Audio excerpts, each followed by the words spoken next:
you might know this man, Franz Kafka. Or at least you might have heard of his fiction of a guy waking up one morning finding himself transformed into a gigantic insect in his bed. But few of you might have heard of his other work, Before the Law. Before the law stands a gatekeeper. A man from the countryside wants to enter the law. And of course, he's forbidden. But not quite, as the doorkeeper told him that he can still go in even if it's forbidden, but there are more gatekeepers. From hall to hall, door after door, and each one mightier than before.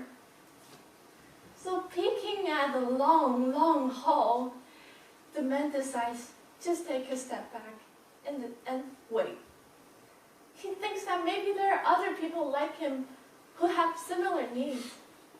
So he waits and waits and waits and waits and waits until he's old and deaf and he forgets about the other doors, the other doorkeepers.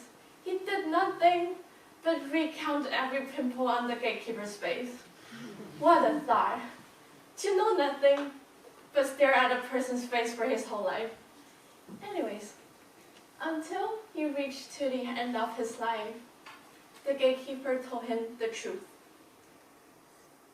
Nobody else could obtain permission here. This door was only designed for you, and now I'm going to shut it.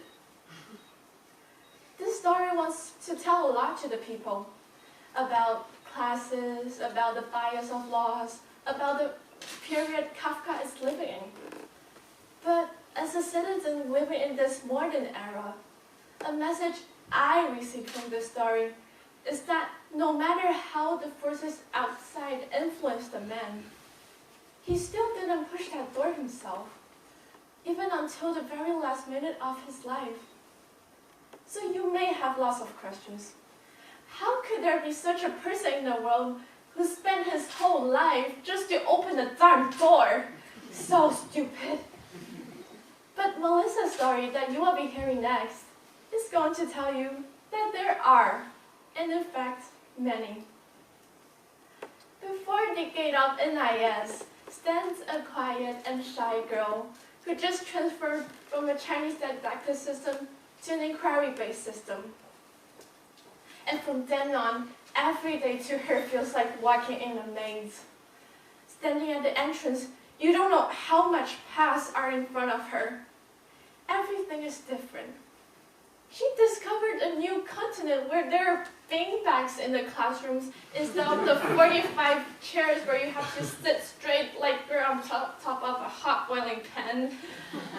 And there are people walking past her talking in gibberish about essays, presentations, lab reports, APA format, bureaucrats, and so on.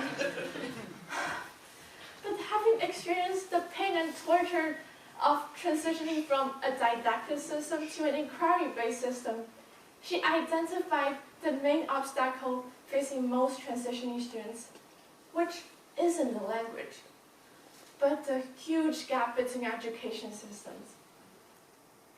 So she has been holding a club for transitioning students who better adapt to the system, to strike a change within the community that used to be her maze. And of course, it isn't just she held a club. She has to push 500 doors to just hold a club. But from the lost souls that she interacted with, she found that they can be separated into two types of people. The first type are the overthinkers.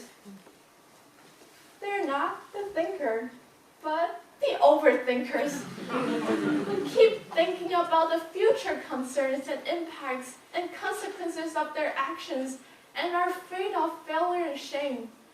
Just like that man in Kafka's story who prohibited himself from the doorkeeper's words that there are more doors, more gatekeepers, and so on. But what stopped him isn't the doorkeeper's words, but concern of the doors after and the mightier doorkeepers.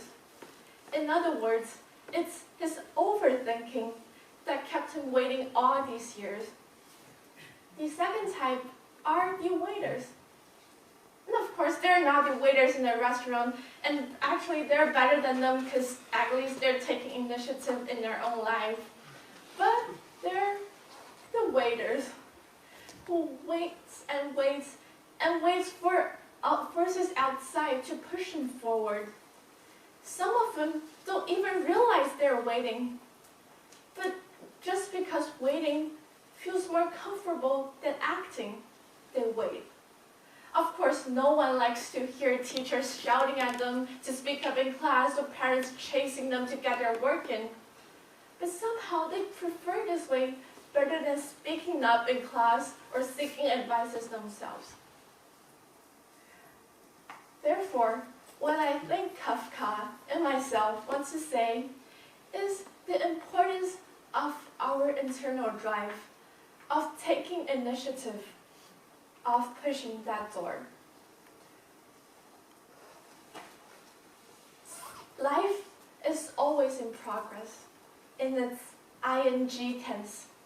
Whether you're comfortable or not is just a feeling. It's just the doors. Do you really feel uncomfortable when you're facing obstacles? If yes, then is success really comfortable? Arguably, we're born uncomfortable. Why do we have to cry when we're born?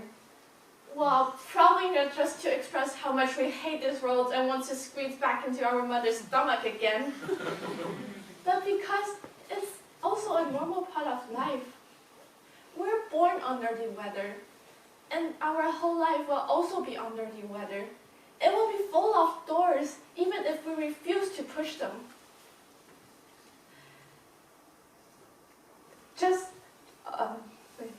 You probably have heard a lot about the phrase, step out of your comfort zone. Now it might seem like rubbish as something so rotten in your ears from your exasperated teachers and parents. But actually, we don't have to step outside of our comfort zone because we never step in.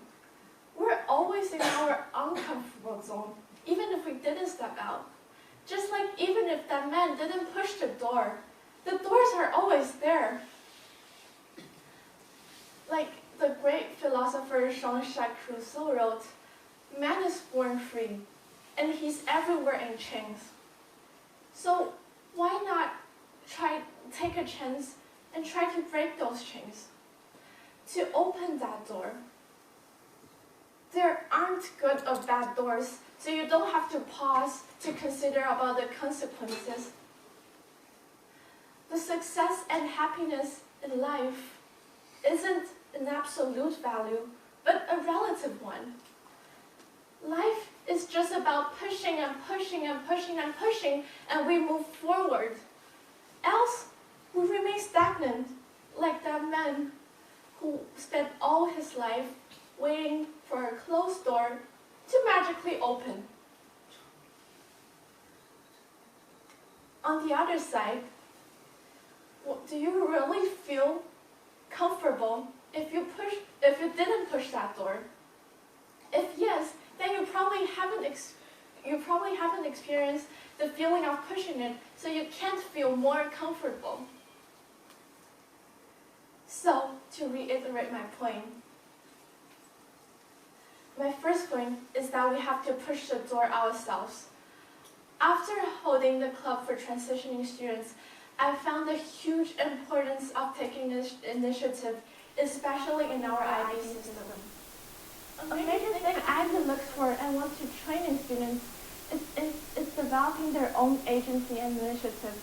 Unlike other education systems like the didactic system where students can rely on forces outside to push them forward, such as standardized testing and of course standalone examinations, strong-willed teachers, pushy parents, the IB wants to empower students to make their own destiny.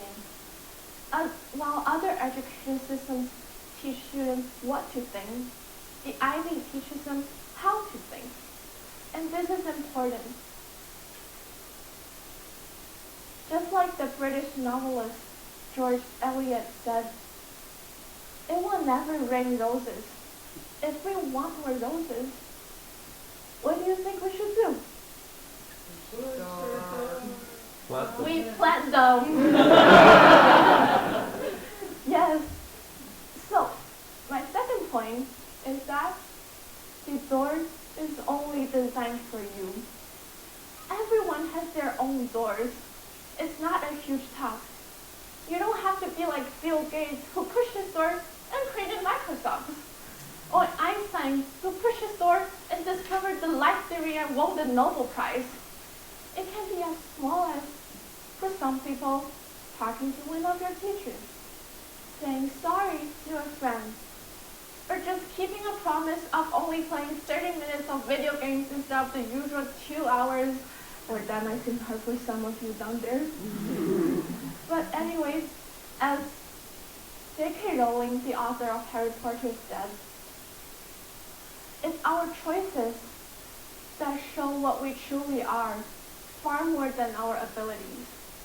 So I want to say it isn't about the doors, but the movement of pushing. We have to take the initiative to push our door, the one that's only designed for us. Because all of the possibilities in life start from the door that we actively push open. And now, I'm even starting to wonder, what's my next door? Or maybe I'm pushing my next door right now. Thank you.